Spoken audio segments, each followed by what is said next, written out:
We start with Kelvin-Planck statement that it says that it is impossible for any device that operates on a cycle to receive heat from a single reservoir and produce a net amount of work.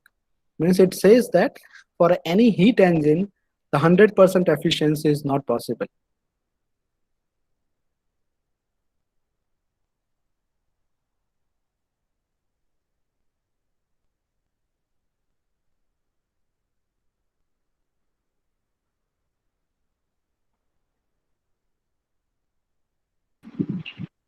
For a heat engine, 100% efficiency is not possible. So the thermal reservoir from where the heat engine is getting hit, one example is given here, that suppose it is taking 100 kilowatt from a thermal reservoir, it will not be able to convert same 100 kilowatt of energy into 100 kilowatt of work.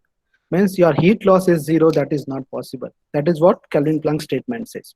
So in second law of thermodynamics, Kelvin-Planck statement is related with the heat engine, while the second is Clausius statement, which is related with the refrigeration cycle. What Clausius says is, it is impossible to construct a device that operates in a cycle and produces no effect other than the transfer of heat from a lower temperature body to a higher temperature body. So if you want to transfer heat from lower temperature space to higher temperature space without external work, you cannot do. That is what your Clausius statement, and it is related with the refrigeration cycle. So these are the basic laws of thermodynamics, which you have already studied in thermodynamics as well as in physics. Till this topic, do you have any question? You can ask in a chat portion. Is it clear?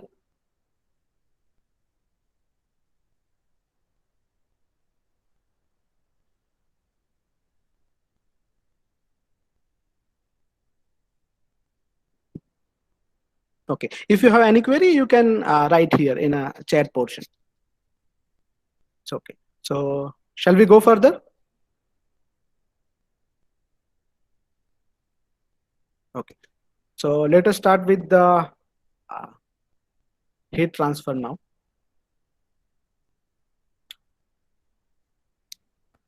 Basics of heat transfer now we are going to discuss. The science of thermodynamics deals with the amount of heat transfer as a system undergoes a process from one equilibrium state to another and makes no reference to how long the process will take. Means in a subject we have gone through a work transfer and heat transfer, but we never calculated work transfer and heat transfer with respect to time. Right? So that is what the basic difference between thermodynamic subject and heat transfer subject. That in thermodynamics, the all calculation we are doing are not respected with respect to time, but in case of heat transfer, the new term will come in picture is a time. So energy transfer with respect to time. Right? So in engineering, we are often interested in the rate of heat transfer, means heat transfer with respect to time, which is the topic of the science of heat transfer. How heat transfer happens, the heat transfer mechanism. We defined heat as the form of energy that can be transferred from one system to another as a result of temperature difference. So if heat has to be transferred, there should be a potential difference, and that difference should be in terms of temperature. So whenever there is a temperature difference, the energy will transfer, and that we define as a heat. A thermodynamic analysis is concerned with the amount of heat transfer as a system undergoes a process from one equilibrium state to another equilibrium state. As I mentioned, in thermodynamics, we are only interested in amount of heat transfer, not the rate of heat transfer. So the science that deals with the determination of rates of energy transfer is a heat transfer. So amount of heat transfer with respect to time, we will calculate in terms of in a subject of heat transfer. The transfer of energy as heat is always from higher temperature medium to a lower temperature one, and heat transfer stops when the two mediums reach the same temperature. So whenever there is a temperature difference between two bodies, the heat will be transferred from higher temperature body to a lower temperature body, unless and until two will be in equilibrium. Once your temperature of two bodies will be the same, the heat transfer will stop. And as you know that heat can be transferred into three different modes, that is called conduction, convection, and a radiation. So we will understand now one by one three modes of heat transfer, that is conduction, convection, and radiation. In this first basic lecture, we only discuss the basic thing about conduction, convection, and radiation, definition and equation.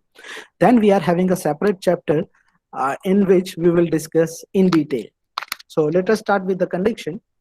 A conduction is a transfer of energy from a more energetic particle of a substance to the adjacent less energetic one as a result of interaction between the particles. The best example I will give you is if you have an iron rod in your hand, and if you apply heat to one end of the iron rod, suddenly you will not feel heat. Once you are continuously giving heat to the iron end, and suppose length is say 15 centimeter, 20 centimeter, whatever, after some time you will feel hot in the opposite end. So when you are supplying heat to one end, the molecules at that end will get heat from that. That energy content will increase. They will pass this energy to adjacent molecules, and this way molecule to molecule heat will be transferred and it will reach to a second end. So this mode of heat transfer is called the conduction. So conduction takes place in solid, liquid, as well as in gaseous states. In gases and liquids, conduction is due to the collision and diffusion of the molecules during the random motion. While in case of solid, it is due to the combination of vibrations of molecules in a lattice and the energy transferred by free electrons. So this is what the difference. In case of solid, it is because of vibration and energy transferred from free electrons, while in case of liquid and gases, it is because of collision and diffusion of molecules. The example is mentioned over here. You can see here, the example is given. This one. A cold can drink in a warm room, for example, eventually warms up to the room temperature as a result of heat transfer from the room to drink through the aluminum can by conduction. Means, we have seen that if you are having a cold drink bottle, it is very cold, and if you keep this bottle into open atmosphere, step by step it will take heat from atmosphere, and the temperature of that cold drink will become equal to the temperature of surrounding, and it will become in a thermal equilibrium with the atmosphere. This is what a conduction is. The next mode of heat transfer is still we'll continue with conduction. The rate of heat conduction through a medium depends on a geometry of medium, its thickness, material of medium, as well as the temperature difference. So conduction depends on geometry, material, and temperature. So it is mentioned here, you can see that the rate of heat conduction is proportional to area, means it depends on geometry, temperature difference of two different bodies, and divided by a thickness. So conduction heat transfer rate of conduction is, if we remove this proportional, the proportionality constant is K. So now my equation is Q conduction equal to K, which is a proportionality constant K, area A, delta T, that is a temperature difference, and delta X is nothing but thickness of object, or you can call it length. So equation is Ka dt by dx. One more equation written here in terms of negative. This negative sign is to show the direction actually. When we write T1 minus T2, which our temperature T1 is higher and temperature T2 is less, or vice versa, to remove the negative sign, we are multiplying with the negative sign here. So that will actually define the direction of heat transfer. The example is given here, that Q equal to Ka T1 minus T2. Here the 30 minus 20 is delta T, then you don't require the negative sign. It will be a positive, heat will be lost. And if it is a reverse, that 20 is this side and 30 is this side, then you need to multiply that heat is lost or heat is gained. Right? So where now come to this point where the constant proportionality K is the thermal conductivity.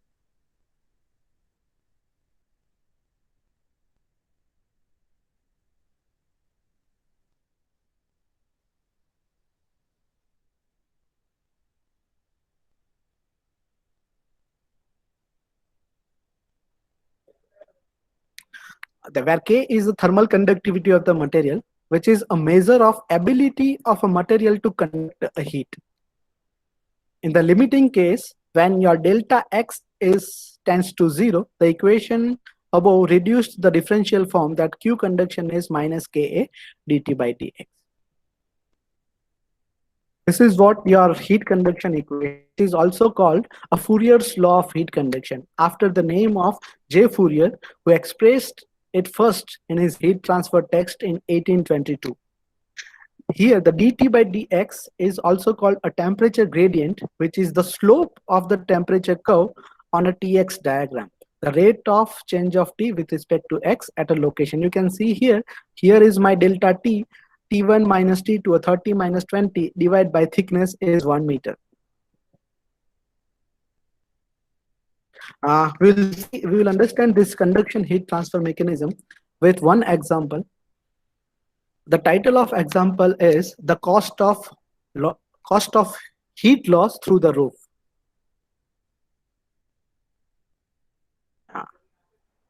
Up to this, is it clear? Up to this is clear. You can write in chat. If you have any question, you can mention here. So conduction equation, that is called Fourier's law of heat conduction, that is minus Ka dt by dx. Okay, so we'll go further. We'll understand this conduction mechanism with one example so that it will be more clear to us.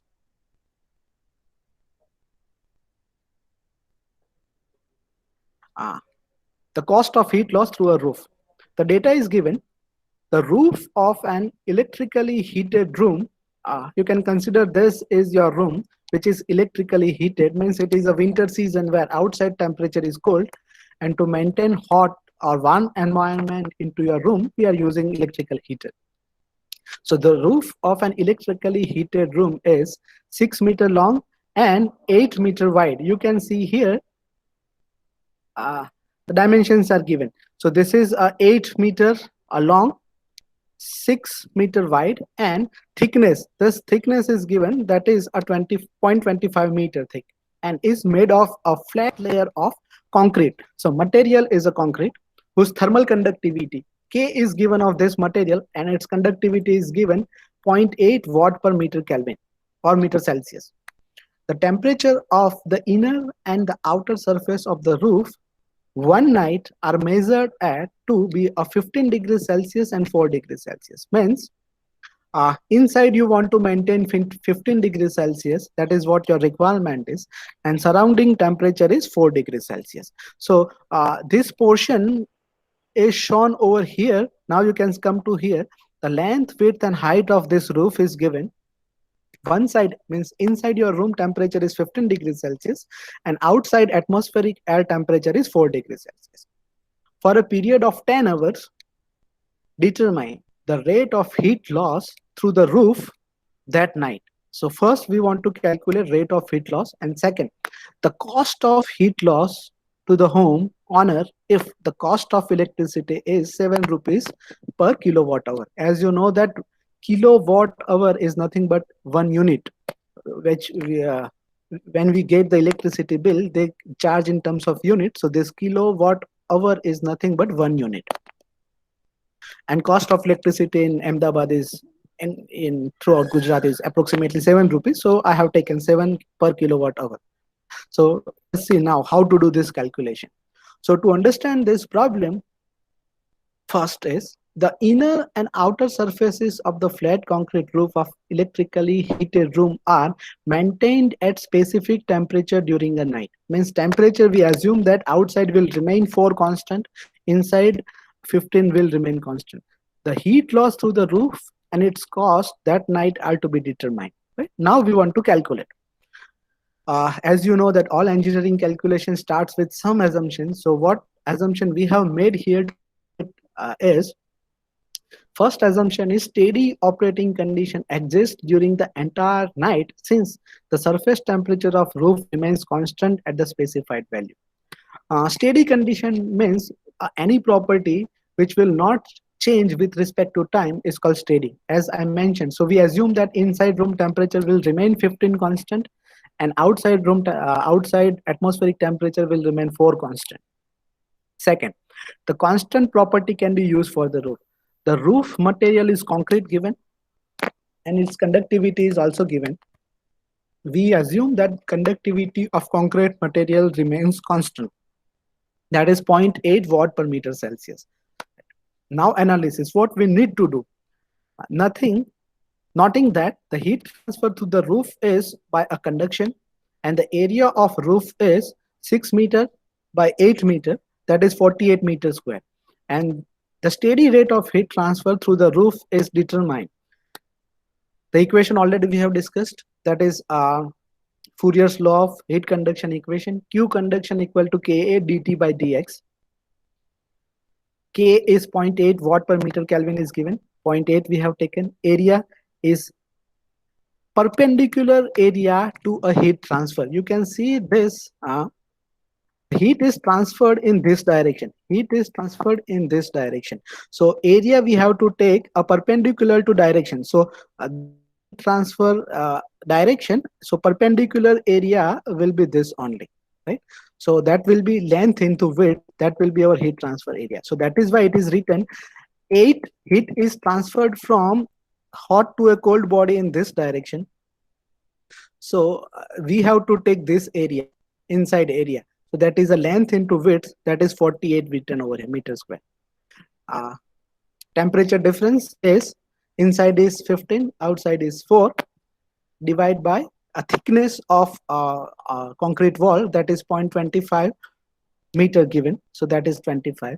It comes to 1690 watt, means the roof is rejecting 1.69 kilowatt heat into surrounding. Now, a second task is to calculate the cost of heat loss.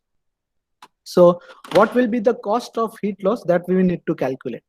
The amount of heat lost through the roof during 10 hours. So time is given at 10 hours. This is a heat transfer rate. Heat transfer rate means, as you know, that energy unit is joule. Joule per time, joule per second is watt. So our Q, heat transfer rate equation, our unit is kilowatt, means kilojoule per second. Now the time is given 10-hour period, and we need to calculate its cost. So Q dot is heat transfer rate. So when I want to calculate heat, only heat transfer, Q will be equal to heat transfer rate, means kilojoule per second, into time, that is in hours, you can convert into a second. So your Q dot is 1.69 kilowatt, into time is a 10 hour. Your value comes to 16.9 kilowatt hour. As I mentioned, that kilowatt hour is nothing but a unit, electricity unit, 1 unit. And as I mentioned that the cost of 1 unit is 7 rupees. So cost amount of energy into unit energy is 16.9 kilowatt hour into 7 rupees per kilowatt hour. 16.9 into 7, it comes to rupees 118.3. So per night the home owner will lose 1.69 kilowatt of energy, and as energy cost is 7 rupees per unit, he need to pay 118.3 rupees to maintain the room at 15 degrees Celsius.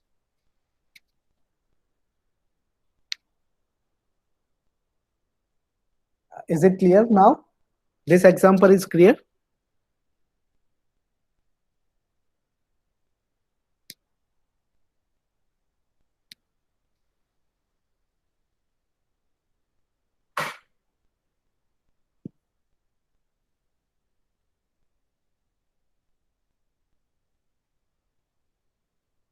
Okay, we'll go further. So this is what example of heat conduction. So discussion from this is the cost to the homeowner of the heat loss through the roof that night was rupees 118.3. The total heating bill of the house will be much larger since the heat loss through the walls are not considered in this calculation. We can see this only we have calculated heat loss from a roof.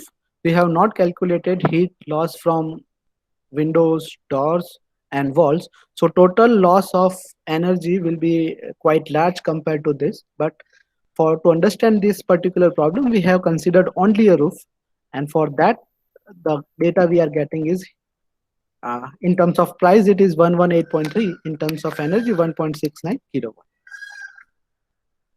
Now, in this calculation, uh, area is okay, clear. Temperature, two side of your roof we have got clear. Delta X is thickness of your wall. That is also clear.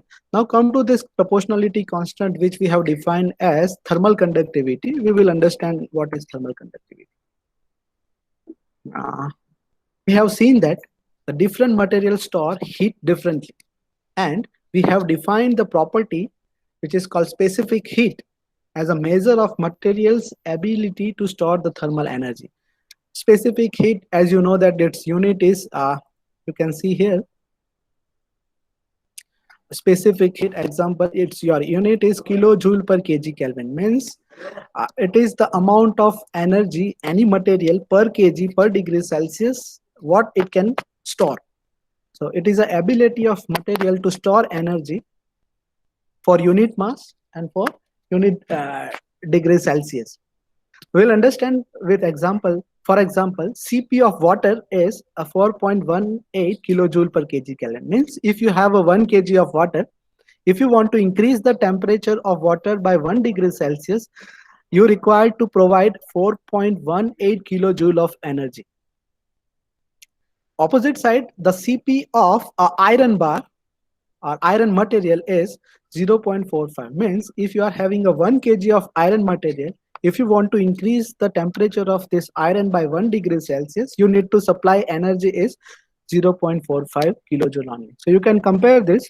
The specific heat of water is 4.18 while your specific heat of iron is 0.45. So at room temperature, which indicates that the water can store approximately 10 times the energy that iron can per unit mass. So heat storing capacity of water is approximately 10 times than the heat storing capacity of iron. Likewise, the thermal conductivity Ka is a measure of material ability to conduct a heat. Here, the Cp is ability to store energy, while in case of conductivity is ability to conduct a heat. How fast it can conduct a heat. For example, here, for water, the conductivity is 0.608 watt per meter Celsius, while in case of iron, the conductivity is 80.2 watt per meter Celsius at room temperature, which indicates that the iron conducts heat more than 100 times faster than the water can. You can see it is 0.608, it is 18.2. So conductivity of iron is very large, approximately 100 times than the conductivity of water.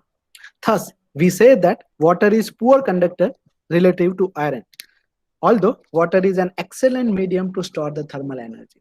So we have understood two different properties, that is Cp means specific heat and conductivity. The comparison table is shown over here. The comparison of two materials with two different properties. We can see that water, its specific heat is 4.186, while the conductivity is 0.608. In case of iron, the specific heat is 0.4 and conductivity is 1880.2. So the heat storing capacity, as we have mentioned, it approximately 10 times, 9 times compared to iron, while in case of heat conductivity, it is 132 times compared to the water. So iron can conduct heat very fast compared to water, while in case of storing capacity, water is more capable to store the energy compared to iron.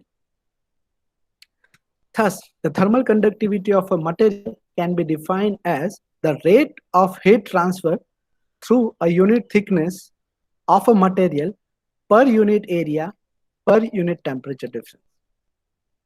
The thermal conductivity of material is a measure of ability of material to conduct heat A high value of thermal conductivity indicates that the material is a good heat conductor, and low value indicates that the material is a poor heat conductor, or you can call it is an insulator. One comparison chart is given over here. Comparison chart is given over here. You can see the thermal conductivity of some materials at room temperature are mentioned over here. We'll see the diamond having the thermal conductivity is 2300 watt per meter Celsius at room temperature.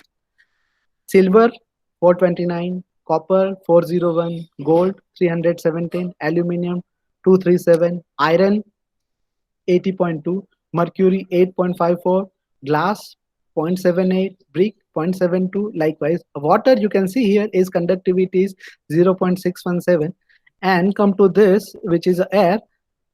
The conductivity of air is 0.026.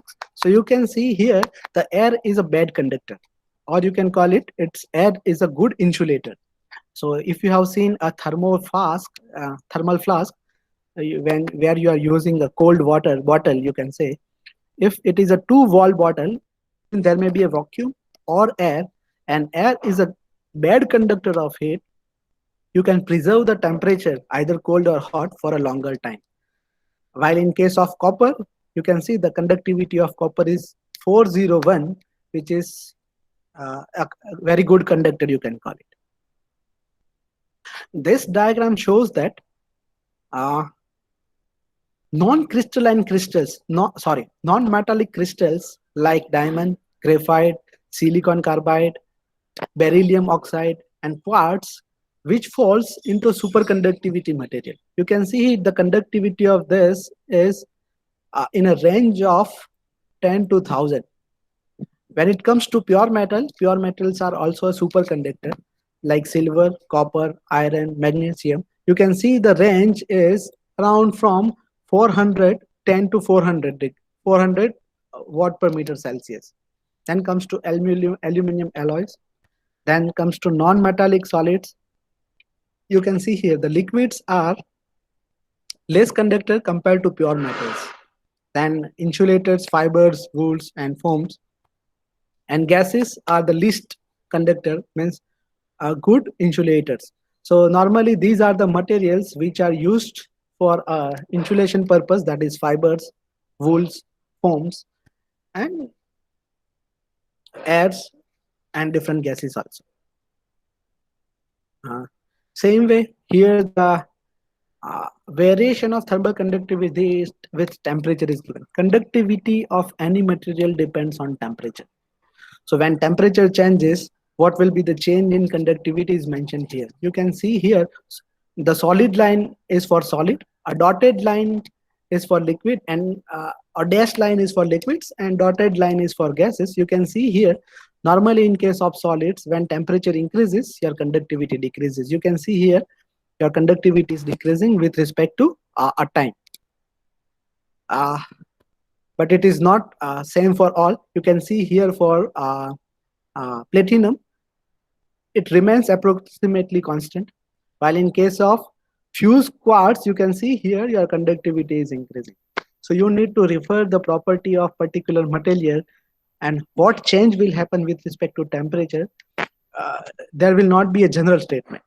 You can see here in case of water, your conductivity with temperature is increasing in initial condition and then it falls down.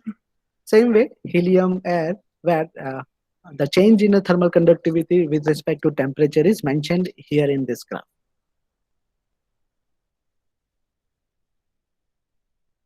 Next is thermal diffusivity.